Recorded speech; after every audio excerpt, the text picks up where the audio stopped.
Yeah, nice, buddy. Very nice. Steve Parisi Jr. Jim, what do you think about that, huh? That was amazing. That actually comes courtesy of Steve Perusi Jr., who's only 15 years old, wrote and gave us that cool intro today. And his dad is in recovery, and he just wanted to say thanks and being his dad's friend. So we just want a big step out to that.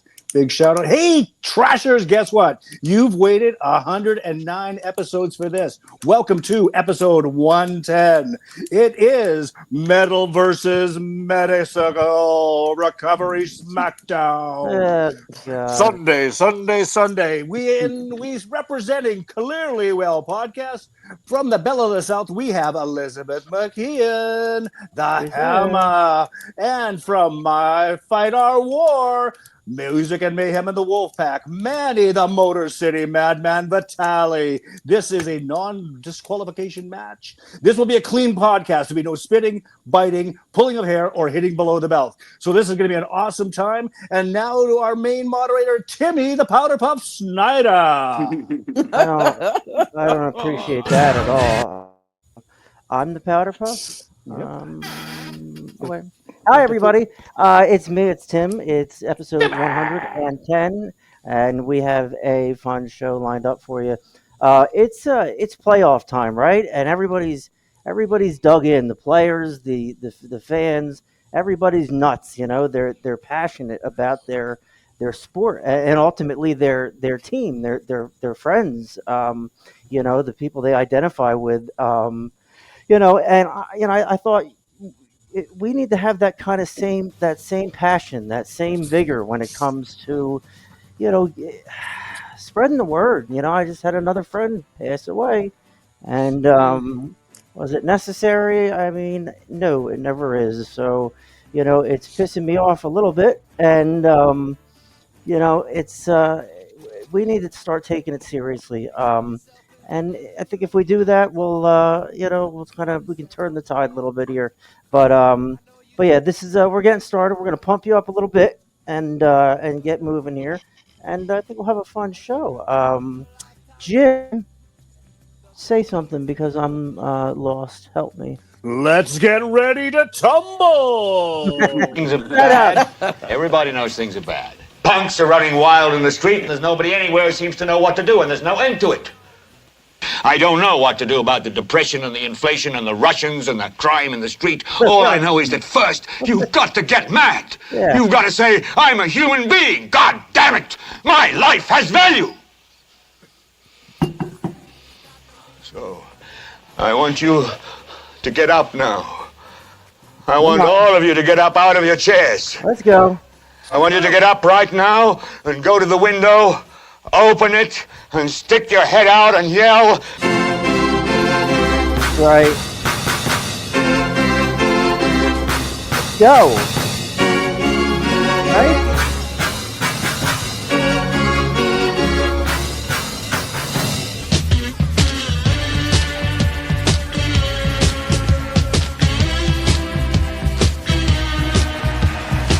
Wayne.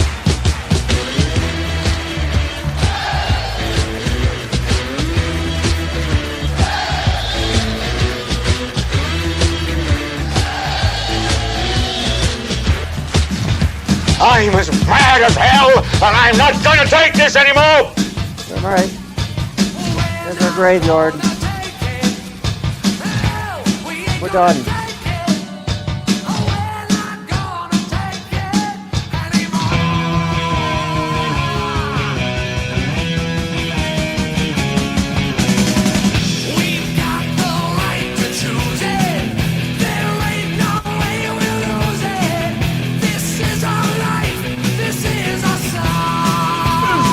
Talkin Trash Kid on your uniform!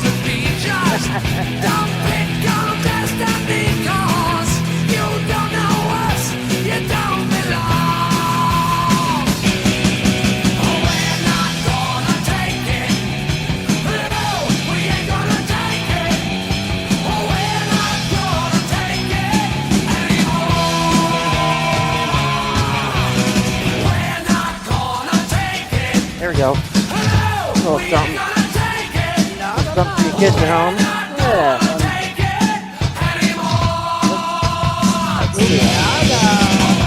Here's your lunch.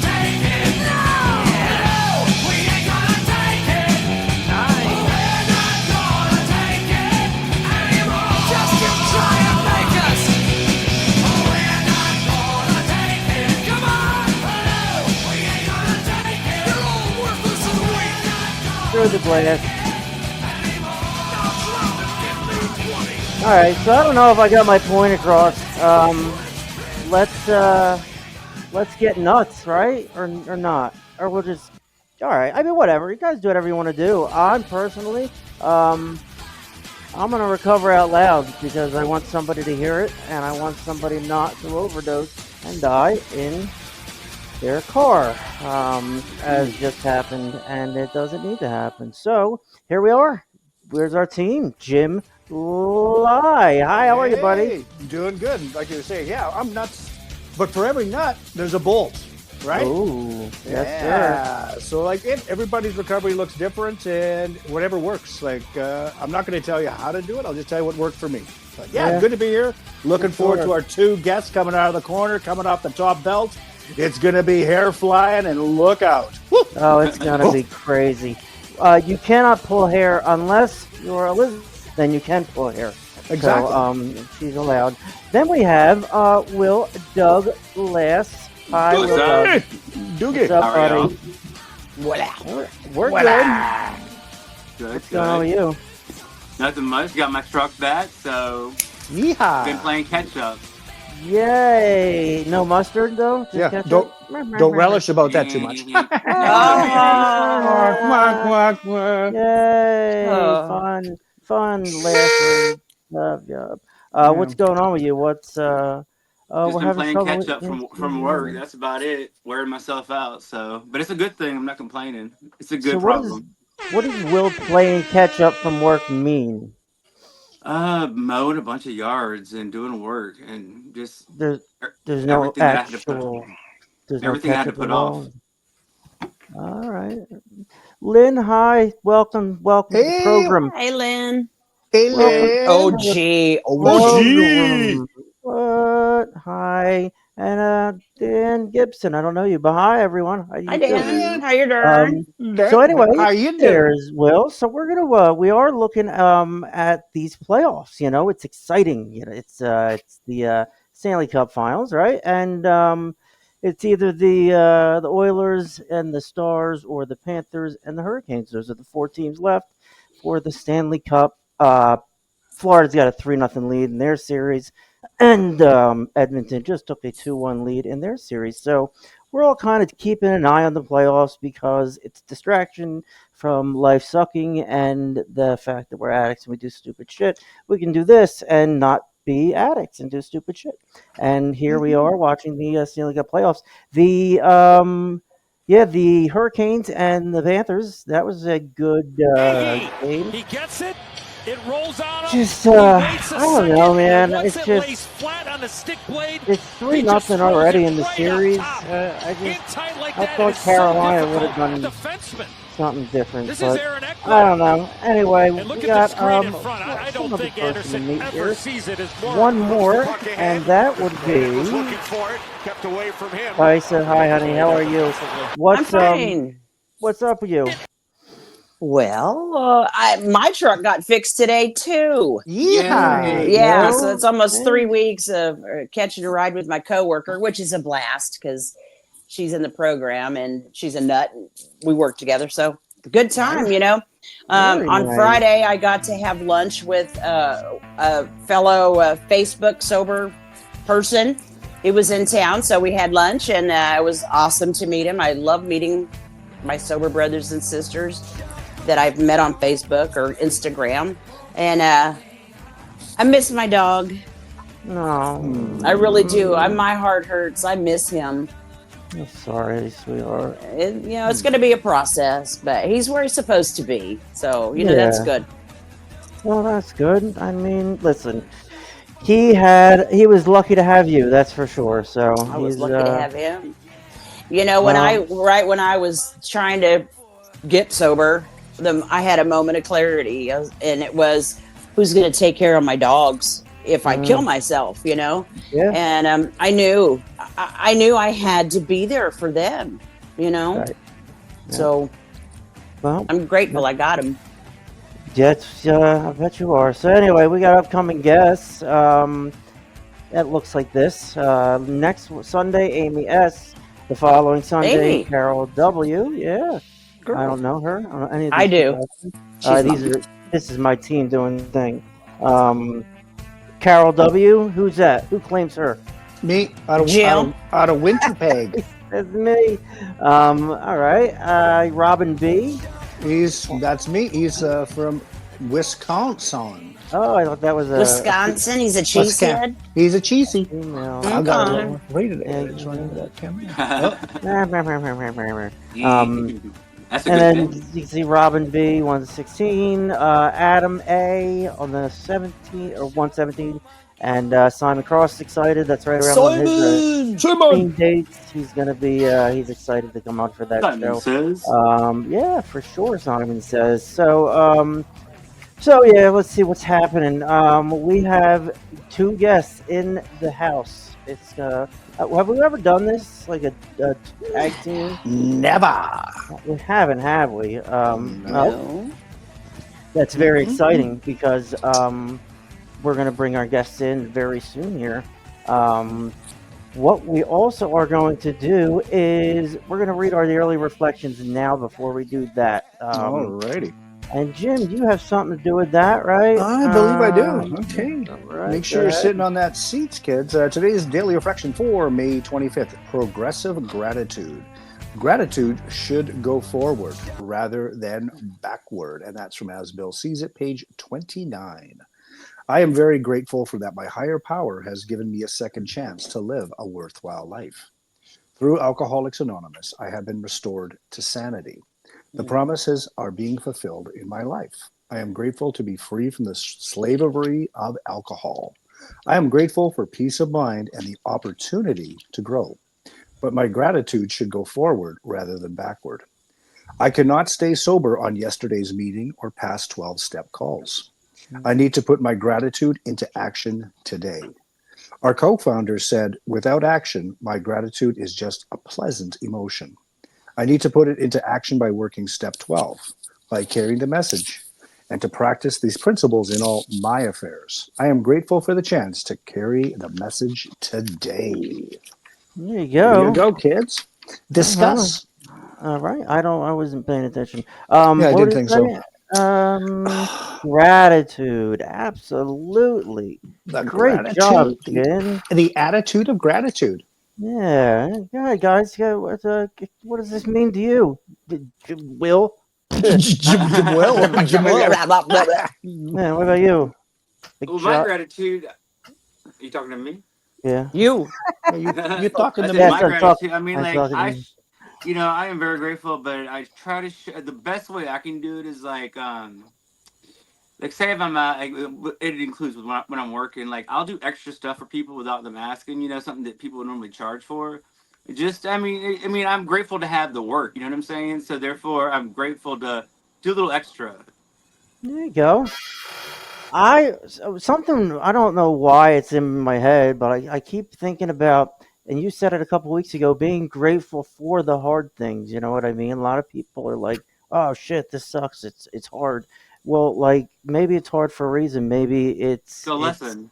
it's a lesson. And I know you're like all about lessons. You know what I mean? Like you are all about lessons. Like when I Yes, think sir. about Will Douglas, I think about lessons. You know what I mean? That dude knows what a lesson is, and yeah, And I've learned them all the hard way. and that's I guess that's why. So thank you very much. Very scary. My youngest daughter is turning 18 on Wednesday, and I'm terrified. But she's a good girl. Her name is Grace, and that's her when she's little. The other one's my older daughter. She doesn't. She likes it when I cut her out of things like that. That's my youngest. I crossed out the annoying one. Like you can see, there's me and the girls. It's the one on the right. It's Gracie on the right there. That's middle school. That's with braces on, and then she's got her braces off. So yeah. So on Wednesday it will be her birthday. She'll be 18 years old. That's my little girl Gracie, and I love her so much, and very grateful to have her. So just wanted to say that. Yeah, there it is. It's me on the guitar too, by the way. No, it's not. I'm just kidding. So that's it. My little girl is great. I have another girl. I have another daughter who's 21 years old, and she kind of keeps an eye on this one. They're cute together, but man, I mean, you get them going, it's World War III, whatever it is, whatever you drop in the middle of those two, something's gonna get broken. So that's it. So I'm coming in here, and I'm bringing on two people that are very smart, and I just want to say, would you look at that? And if you tell that to the Look cops, at that. they're not going to give Look you at any this. consideration. Oh, look at that. Yeah. You got to look at it this way, okay? You just got to look at it. That's all you can do anymore. Oh, you look at that. Look at it. I figured I'd annoy the shit out of the show there. So we are going to. Where am I at here? Did I miss something? Have I missed something, Jim? I feel like I've done Carry everything. on. Just All right. Very good. Yeah. So we have Elizabeth and Manny. We're going to bring them on right now. We're going to bring them on together, and then everybody's going to behave. And we're going to be calm as we have our friends on here. Hi, Liz. What's Hi, up? Manny. Hello How are there, we, guys. everyone? Hello from Detroit. how you doing? Welcome. So, Manny Hey is from guys. Detroit, and Hi. Elizabeth is from down my neck of the woods. So we'll start with Elizabeth. Why would you come back to a ridiculous show like this? Well, oh my gosh. I think we're all sitting in the same space for maybe different reasons, but similar reasons at the same time. And I think every person here stands for the same. I think in politics versus everything across the board, whether it be grants, waste, fraud, and abuse, whatever you see out there, we want to continue the fight to make sure that people have access to Narcan, medication-assisted treatment, mental health, and also making sure that mental health and the substance use disorder space comes together in one space, and teach that model. But I just love every person in this room. I've looked the people up that I don't know personally. And Kaisa, great to see you. We've just talked in the past via text or whatever. But yeah, thank you guys for having me. Thank It's a you. pleasure to have you. Welcome. And Manny, can't wait to meet you. Oh boy. They're not going to fight. Everybody needs to No. relax. They just make jokes. We don't We get got it. fight on the same team. Yeah, right. That's the point, and that's Manny, my fight, our war. Oh, we're and, gonna fight. Okay. You know, and My it's kind money's of on Elizabeth. Yeah, exactly. The money I don't have is on Elizabeth. What I'm seeing here tonight is I'm is taking a us- picture of this. Sorry, I'm being cheesy. I have to put that on my Clearly Well social media because it says we're fighting. So that's what it is. It's Manny's show name is Mar Fight or War. You know, it's what we're all here to do, and that was my point of the show. I'm not sure I got any of that out like in a cognitive way that was good for anybody in this world. But what I think is good is that we're here and we all have the same motive. We all have the same reason. We have different motives, and Elizabeth is going to be coming on a little more, so we can have a little clinical spice to things. And Manny's Manny. You know, everybody knows Manny. So I'm late to the party, so I'm gonna get to know Manny. yeah, he's cool. He's all right. Well, I just heard that I could get a chance to pick a fight with addiction. I'm all in for that shit. So All right, let's go. There we go. Let's go. I heard that there's a fight and it's against addiction. I said, Detroit's in the house. Here, my friend, Nice. I like it. We'll join in with any of you guys. You know that. Yep. Let's go. Let's go, right? So that's us. So that's what we're here to do. We're here to fight addiction together. And look, what a beautiful team I'm looking at right there. Like this is at the top of the game. I've been doing this for a year and a half, and this is where we're at. And I got an expert on addiction. I got an expert on addiction. I got an expert on addiction, and addictions. We're all like experts in our own way. Elizabeth has letters after her name. Other than that, like we all know each other.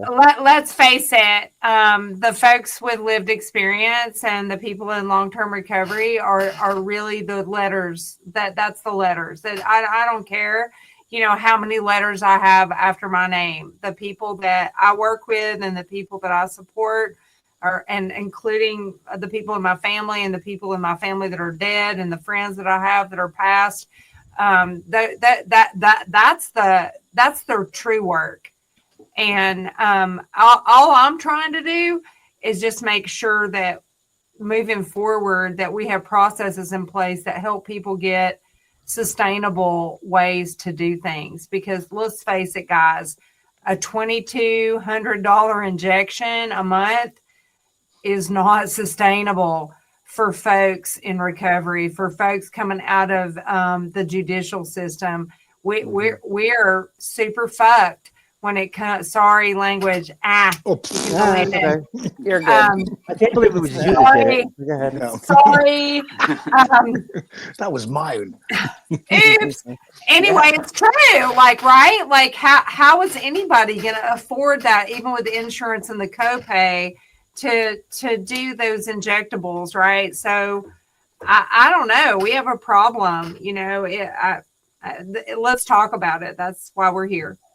Exactly. It's in the injectables. What are we talking there? Like the So there's injectable buprenorphine and there's injectable naltrexone. And and they're monthly name branded. Sorry about that. They're name branded. I can't say the name branded, but they are around anywhere from $1,400 to $2,300 roughly a month. So the average person needing that injectable, that's just not sustainable. And I'm working with grant dollars right now, but my concern is when the grant is over, what happens to that person, right? And if you try to put them onto the oral form, your brain, your memory clicks in and you're going to be like, oh, I don't have to take that medicine. I can actually use.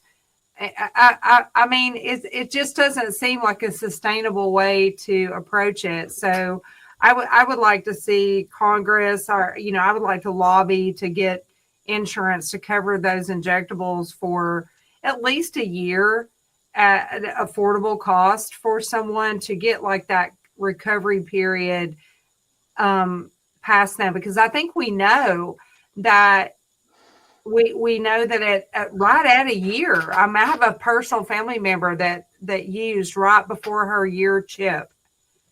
There's triggering times for chips, right? Mm-hmm. So I just feel like we're as a country, we're doing things wrong with medication. And that's a big topic that I just brought up right off the cuff.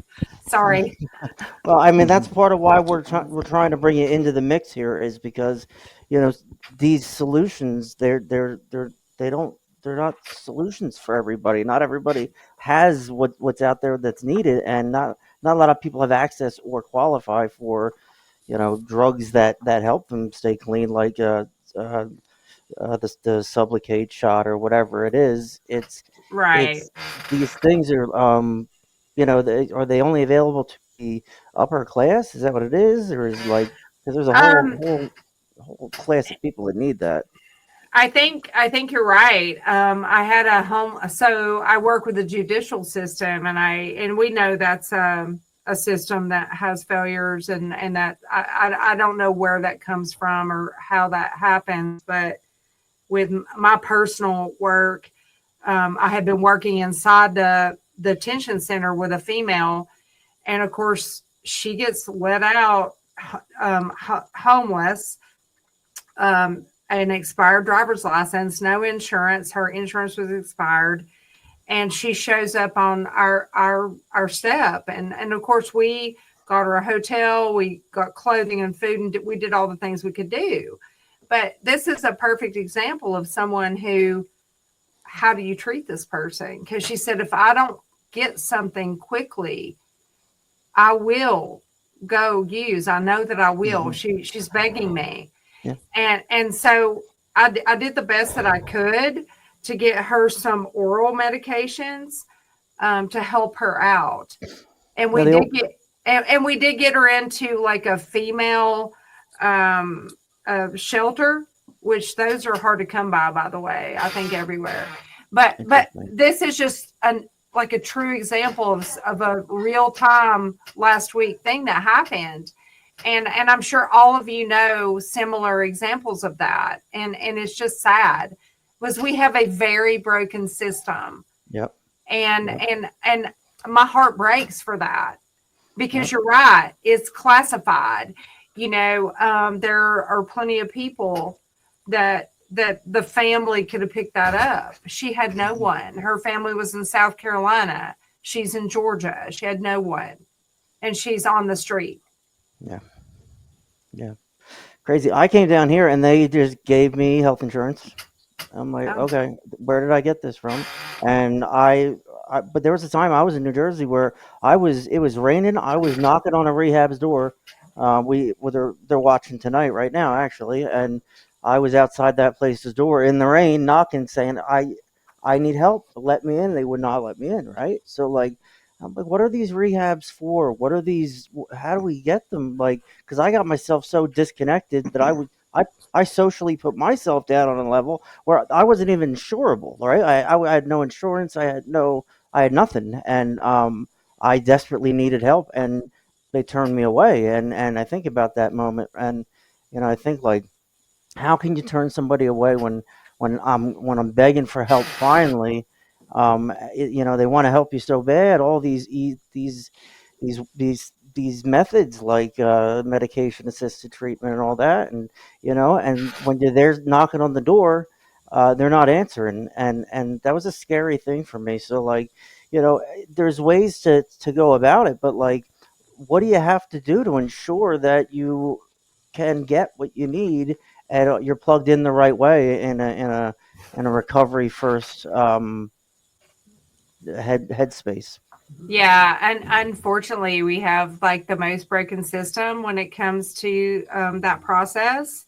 And I mean, I look at trying to put peer support into every emergency department across the United States, if not globally, to help not only with recidivism to the ER, but to stop with them getting 1013 Baker acted, involuntary committed, whatever you call it in your state. These folks come in there for help, and they might make a statement of, I'm on my last leg, or, I feel like I might harm myself. And the next thing you know, they have been committed, and then they wait in an emergency department. That not only does that harm the quality measures of any type of hospital, that's just not the place for them to have to go, right? Yeah. But our EMS, our fire, our police, they want to help. They're learning. They need more education. I learn more and more every day about how our EMS and police and fire departments don't know about xylazine. And I am trying to put out so much education on the xylazine, because it is killing people, and Narcan will not revive it. And we're just missing pieces here, there, and yonder, and this is all coming from out of the country. I'm not going to name countries, but I think we know where it's coming from. It's infiltrating the system. China. So I was going to ask you, like, So when you say like we're helping people with that, like, is it are these easy to find, or is it something that like you really need a plan in place for something like this? Can Interventionist. can you like go back and elaborate which part? I'm sorry, Tim. Hold on one second. I got let me see here. Uh, well, Chuck Nip was here but I don't know where he went. Just say hi to Chuck. So yeah, so Okay. we're doing our thing. We're Okay. I mean, do you at what point do these outreaches, these things, do they find you? Like you said, they go to the emergency room. At what point are you Oh, like eligible? so were you speaking back to where I said I would like to have peer support folks into the emergency department Yeah, specifically? yeah. So that's actually kind of an up and coming thing that has happened that you can bill for that. Those are folks in long term recovery. They have become a certified peer support specialist, and they work in the recovery sector. That's across the globe. And they look like, some people call them life point specialists. It just depends on where you live. But in Georgia, they are sort of certified peer support specialists.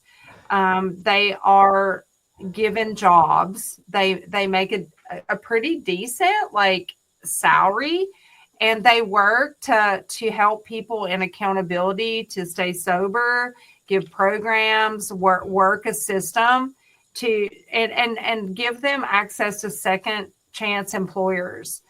What a lot of people don't know is that there is a Medicaid billing code associated with that job, and the hospitals and clinics can get reimbursed for them, which then makes it billable. So you know what that means for the big guys. That means they can now receive Medicaid reimbursement while all the while helping their quality measures in their emergency department.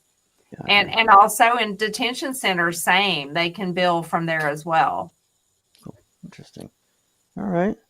All right. So the other guy we brought in here.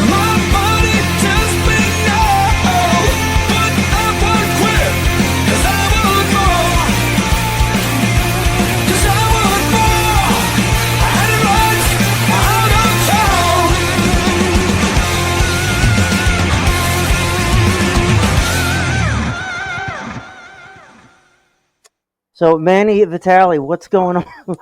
Where are you? Okay, so already, Manny, I didn't get that kind of intro, so I'm already about 10 to 20 points underneath winning this talk.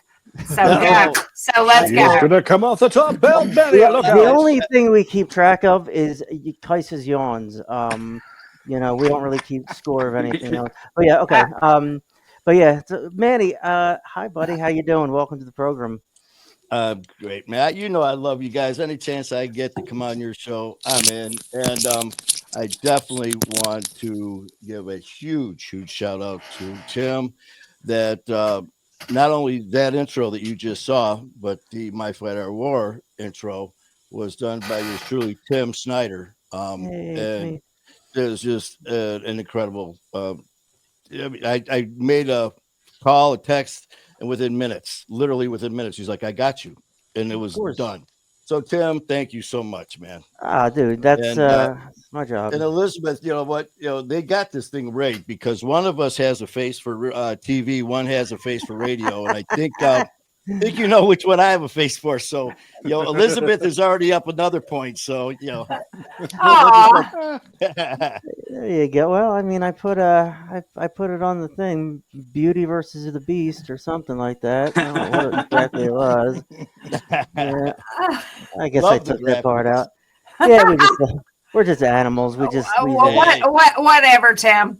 I mean, it is what it is. That's me standing there for Memorial Day, like it's so ridiculous. The graphic stuff we do here, it's absolutely ridiculous. Love it. Well, we try to get keep your it. attention. We try to just look at that. Look at that. Yeah. Look at that. And if you tell that to Look at that.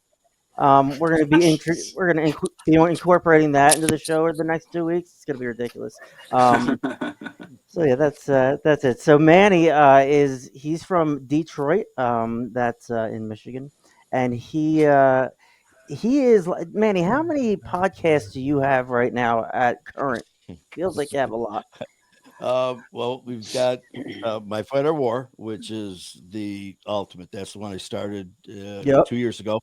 And that was the whole point of this amazing journey, which I never expected. I never expected to have one. And now we got My Fighter War and the amazing family that is part of this. It's my life. And then that just started to snowball and it just grew and the attention started to come in. And I ended up doing a show with Skylar Ray and it went amazing. We hit it off like that. And I said, I got an idea, music and mayhem. And it just took off. And we've been doing that now. And I've been following a guy for over a year, Thomas Guffey Vestergaard, the sensitive biker from Denmark, is unbelievable. He's all over the place. He's incredible. Denmark? Yeah, I mean, you talk about going. I didn't think anyone knew me in Detroit, except for Yeah, exactly. people that I've got to know in one way or another. And Thomas ended up being a guest on a friend of mine's show, Bill Stacks, chatting with Stacks, who is in Connecticut, which I go to every 6 weeks. We fly out there to a studio out there, and I'm talking with Stacks, and I see Thomas on the show. And I was like, son of a bitch, man. So I reach out and me and Thomas connect. And I go, love to have you on the show. And so he calls, he says, well, I'm from Denmark. He goes, but I'm currently in Thailand. And I mean, they're flying to do it all over the place to get interviews. I mean, that's how in demand he is. So we're talking. And again, me and him with his past as a biker, the 1%er clubs, what I did. Besides me going from Detroit police to the highwaymen, literally from a lawman to an outlaw. Wow. And with the stories, it was just like I'd start it, he'd finish it. He'd start it, I'd finish it. And I said, that's, you know what? So I didn't even care. The next day, I reached out to him, not only as a guest on the show, but I go, let's work together. And he goes, I've been following you. And I didn't even know. And he goes, my brother's keeper, a biker's podcast. Let's do it. And our first episode, we're going to kick it off tomorrow. And so, yeah, I mean, it's insane. It's insane, and I'll do whatever it takes. I'll jump on as many shows as I have to. I'll pick as many fights as I can to get this war. I mean, it's my fight, our war. And I love it. All you guys, I appreciate you so much for this platform, this opportunity. And Elizabeth, thank you, and all you guys. Really, I mean, it's the pleasures all over on our side because like we're all doing the same thing. It's like doesn't you need a graphic done? Okay, that's fine. If it's for the cause, I'll stop what I'm doing and I'll do it, and that's what I do, and that's what I've done, and that's what's helped my sobriety personally. Just by owning it and being like, yep, I'm gonna show up when I say I'm gonna show up. And you do, Tim. And you know what, Tim? You're just, I listen to everything. It's like a sponge, man. From the life as a cop and as a highwayman, man. When you said that about you banging on that door and not getting in, or the people making that phone call and it just rings, or they get hung up on for whatever reason, man, the first freaking question that you should be asked isn't, what insurance do you have? Right. The first question should be, are you safe? Are you okay right now at this moment? Where are you? And then we'll go from there. And, that shit just pisses me off when you hear, oh, okay, well, you're in danger. Yeah. Oh, but what kind of insurance do you have? Yeah. Yep. It was amazing that whole experience getting into because I was in rehab prior to that. I had insurance. I just it all came naturally. It came free basically. I didn't realize, but then I put myself into a spot where I didn't have any insurance. I didn't have anything, and when I needed help and I'm knocking on the door, they're like, nah, you should have knocked on the door a month and a half ago. We'd have helped you then. It took me like from the moment I knocked on that door to bouncing around, for another 3 4 weeks and detoxes and stuff. It took me 3 weeks to get state insurance covered, and everything is covered. I'm like, oh my god, I have insurance now. They're like, yep, you can go to rehab. I go to rehab. I'm like, oh my god, this is unbelievable. Like not many people survive those 3 weeks. You know what I mean? And if what we've helped people do is circumvent some of that guesswork, right, Elizabeth? Like it to get the help. How close are you to get it when you're in that emergency room and you need that help, and you're like I was a signature away, and then all of a sudden I got this help I need out of nowhere. 3 weeks later, it took me 3 weeks to go from zero to covered. In the I guess the welfare world, you'd say, for people that don't have anything. And then I worked with somebody, a friend, and we took that 3 weeks and made it about 4 days, and he was able to get help within 4 days, and that's kind of the model I've been following. Do this, do this, do this, and then that's we don't tell people exactly what to do. That's a tricky thing in this world, but I sure as hell share what I've done, and I think the rest of the team does too.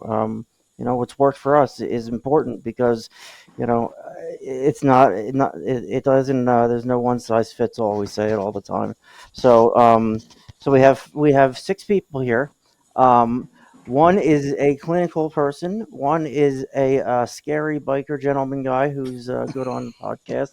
Um, One is an alcoholic who is 5 years clean and sober. That's Kaisa. An alcoholic that is 3 years clean and sober, Jim. Will and me are alcoholic and addicts, and we're coming up on 2 years clean. So that's who we all are, and I and Jim does that, and you just kind of, in my opinion, you just Oh, look at that. you got to look at it. Okay, you just got to look at it. Look at. Yeah, that's going to be a problem going forward. And so, congratulations, Ronnie. That's it. Yep, Ronnie's doing great. We're happy to have Hey, him. Yes, he Ronnie. did. 19 months today. We're Oh, he doing. did. Ah, Yep. Yeah. Yep. well, We're congratulations. we're going to be You doing. know, hey, Tim, I heard you say something about Danny Gibson. And Danny's, I hate saying one of my guys. He's one of our guys. But Danny and his wife, Katie, you talk about amazing people. The way I met him is he is a big fan of Skylar Ray's and Kayla's.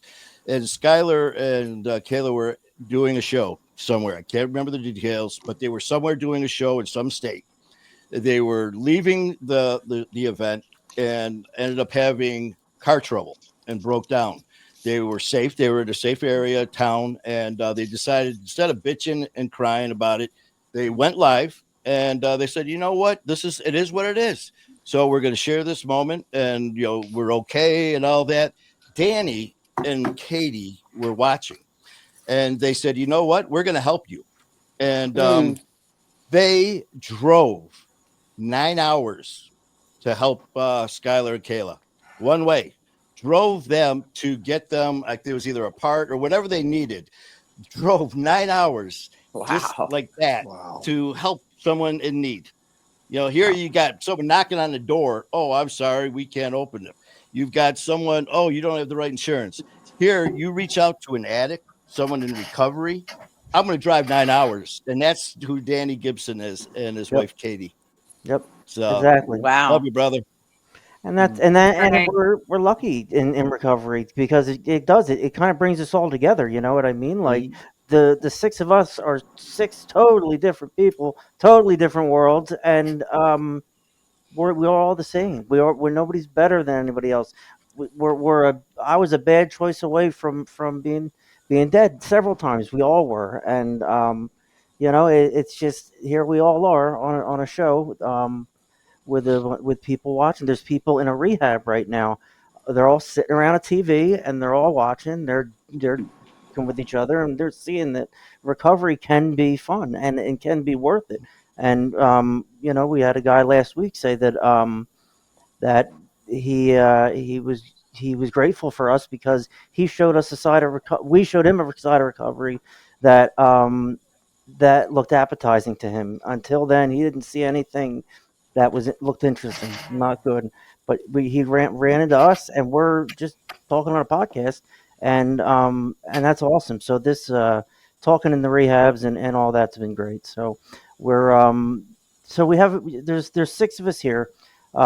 Manny sees the outreach stuff. He's involved with it. Elizabeth is the outreach stuff. She the program she does. It's just unbelievable. You know, just Liz, tell us like what it is that like us as a team, maybe us just sitting here.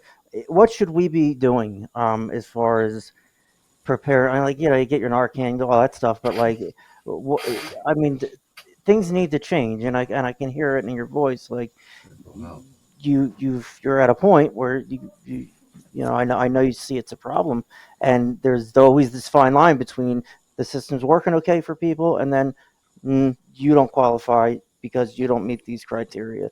Um, I mean, what should we be doing as talking trash as people?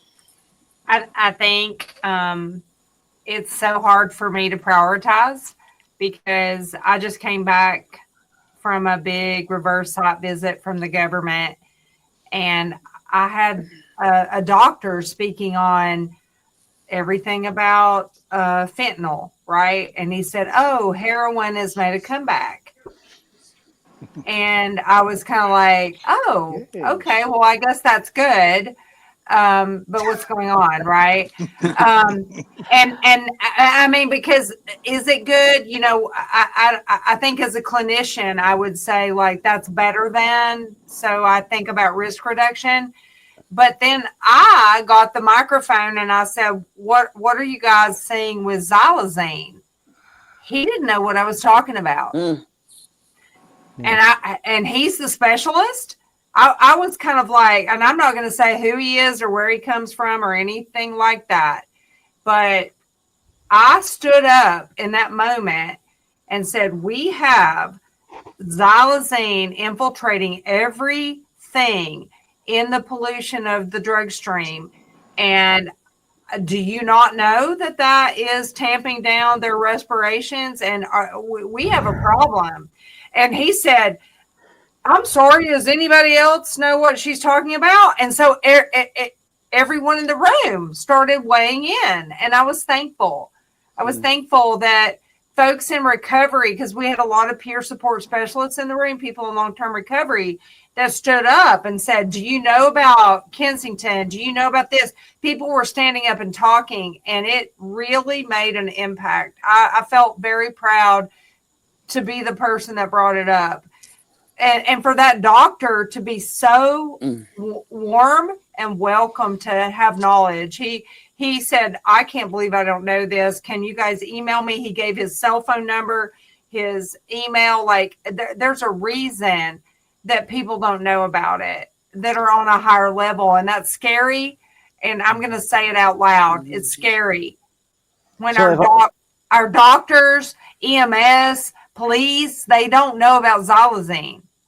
Well, just so everybody knows, xylazine is an animal tranquilizer. They're dumping in fentanyl, the heroin, the whatever it is now, and it's literally you can't Narcan xylazine. You can Narcan fentanyl or an opiate, but you can't.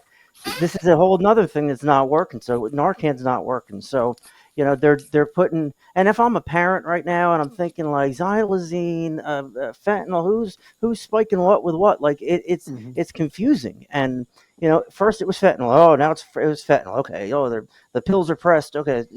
Oh, now there's something else in the fentanyl. Now what? Now like if I was just a regular parent, like I would be like, holy shit, what are we looking for now? Because like. And the xylazine is a very real thing, and I can attest to it. I looked for it. Believe it or not, you look for the worst heroin and the worst xylazine, and that's what you go get and hope you don't die. So, like, people are looking for that. So can I tell you why they're looking for it? Please. So they're looking for it for a couple of reasons. The reason that people look for a xylazine infiltrated fentanyl or other use product is because there's less needle usage because the drug is elongated. They are high longer. So that means they have less needle usage and the high is better. They're high longer. And so that's good. But remember that with xylazine, the opioid is attaching to the skin, the opioid receptor on the skin, and it tamps down the respiratory system. So that's why the Narcan doesn't work. And so what we're teaching in rescue is breathe, breathe, breathe, intubate. Stop popping them like 9 and 10 times with Narcan. That we're trying to teach that. Stop that. Like, and so we've just got to get better education out to EMS, emergency departments, and then the xylazine wounds. And we'll do it on another podcast. As I'll show you what those wounds look like and how to treat them. Now, is that the crocodile thing, or is that different? These are the skin wounds you're talking about? So the skin wounds that are actually associated with the xylazine wounds, they look like spider bites. And they're very like flesh eating type wounds, and they can actually take out a whole section of a limb. So I have really good pictorials of that, and we can do that. Cool. We'll definitely do that on another podcast. Yeah, we need to look into a lot of that because I'm trying to put myself in the shoes of like parents who have a 15-year-old kid who wants to rewrite our intro or whatever. I try to put my feet in those shoes, and I'm like, all right, it's hard to keep up with it being an addict in recovery who's involved with it. A podcast, like I got all this. I'm in recovery. I'm around it, but like I'm having trouble keeping up with what's what now too, because like the trends, right? What's the trend? What's the trend? What are these kids doing? What are they? What now? They're getting high from the gas station. Now THC's legal. Like what is going on? And kratom, all that stuff. So exactly. So like that's. I try to. We have a lot of people who watch the show who aren't addicts, who are family members, and they're like, they don't know what to do, and like I'm not using anymore, so I can't tell them what it's like to go get kratom and then gas station stuff. But like I can certainly tell you what it's like to be an addict, and you don't want to let that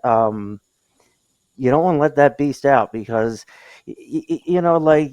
I have to guard my recovery every day, right? And every time I walk into a gas station, I have to guard it.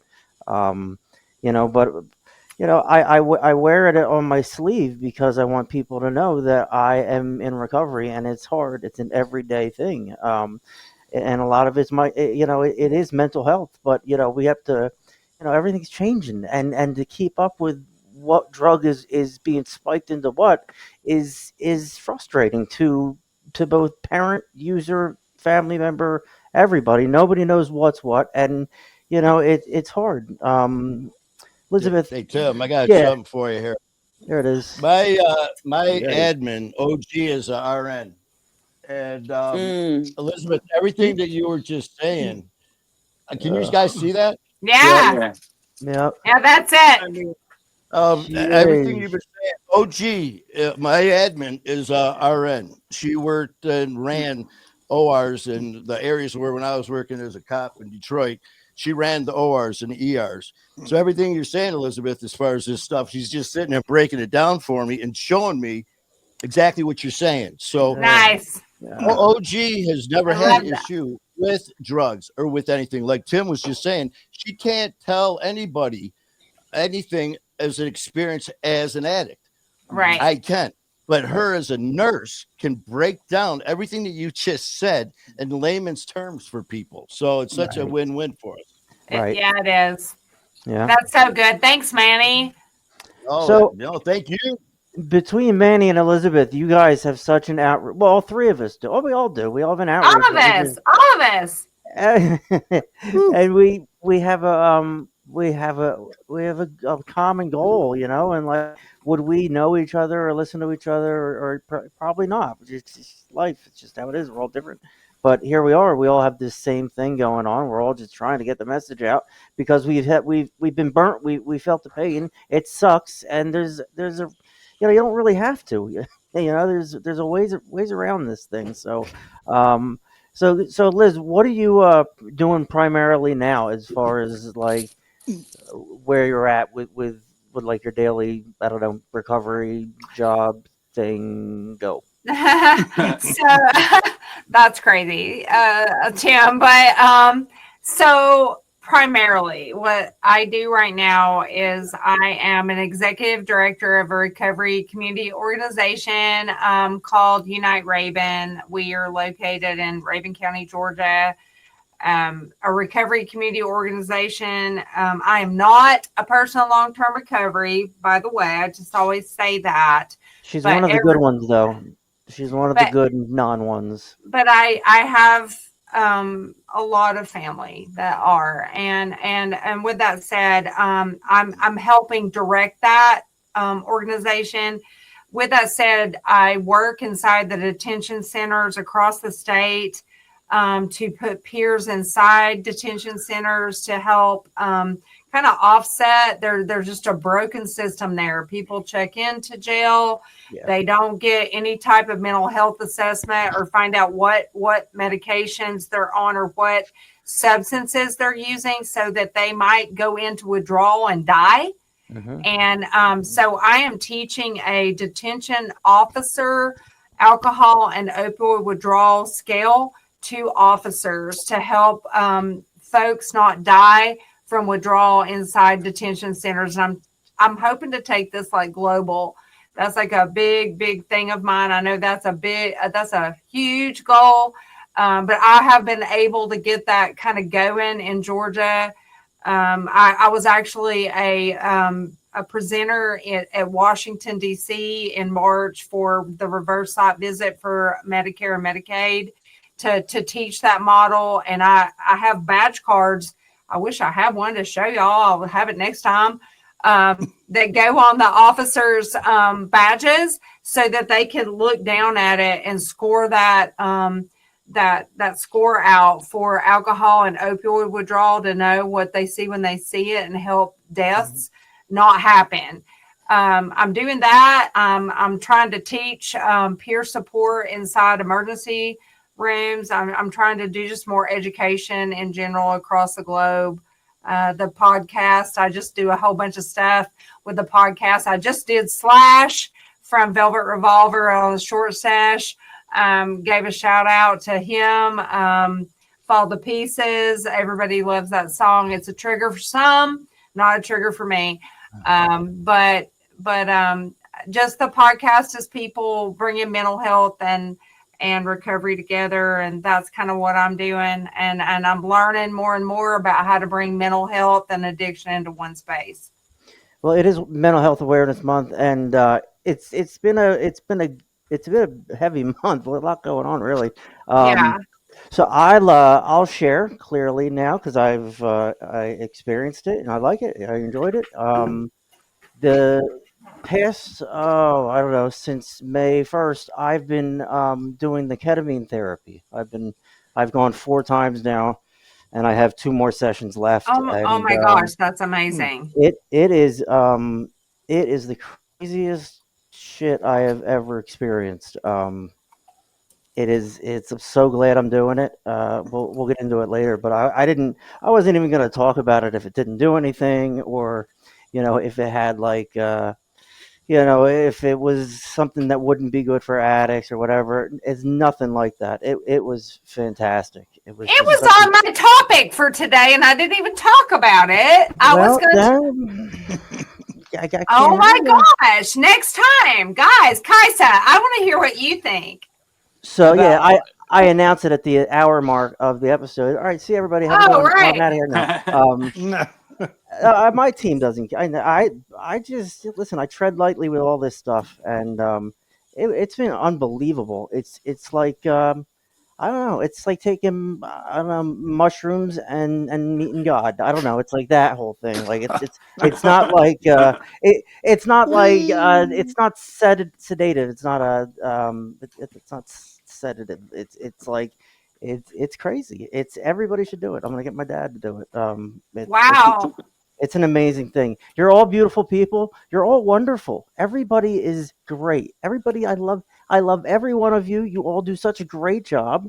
And it's nice to be able to close your eyes for about 45 minutes and be like, I'm not an asshole. Thanks. You're right. And that's No, you're still an asshole. well, yeah, I am, but like, Thank you, Manny. You beat me to yeah. it. Well, at least I'm not the kind of asshole you say I am, but I am an Okay. asshole. But Yes. that's why we all get along, man. Just like when I named this our family, just like Elizabeth was saying, and you were saying, it's about all of us and different things. That's why with us, it's my fight, our war. It's my fight might be liquor. Yours might be heroin. Yours is meth. Yours is this. It's your fight, but it's our war. Yeah. So that's what we do, man. So what you're doing, Tim's awesome, brother. So I'm just trying different things, Manny, and I'm early in recovery. Well, I'm coming up on 2 years, but like I'm at a point where I'm still depressed. I'm still struggling with things, and I'm open with that on this show. I don't hide anything. What my flaws are basically the show, and it's okay with me. I'm trying to change. I want to change. So this show holds me accountable, but I'm also I want to be private about how I handle the show and anonymity and all that. So like, I wasn't just going to announce that, hey, I'm going to go get whatever ketamine today. I waited till I actually experienced it front to back, and I can say green light. You got the Tim Snyder green light. That doesn't mean much because that will get you killed a few times. But you have as far as I'm concerned, I didn't get high. I wasn't anything like that. So it's we'll talk more about it as we go forward. But yeah, Timmy did something crazy, and now he's just, that's what Tim does. I like to spice things up. So all right, let's go around the horn. Well, I guess what are we gonna do? I guess we'll just do the Will's readout here. Let's see. What is it called? What is your thing called, Will? Oh, Just for today. Just Oh yeah. Just for the dizzle of a schnizzle. My nizzle. Oh yeah, I Nizzle. get it. Let's look at it. All right. Yeah, boy. Yeah. You guys wanna look right at it? I mean, we All can right, look at it. I'm gonna You look get at a it. reflection. Look at it. Hold on. All right. Let me get it. I have it. Daily reflections. No, just for today. Oh, I You did the know. That's reflection. what I said. That's what I said. I just said that. Dizzle your That's nizzle. right. Yeah, dizzle my You nizzle. hizzle. All right. Mm-hmm.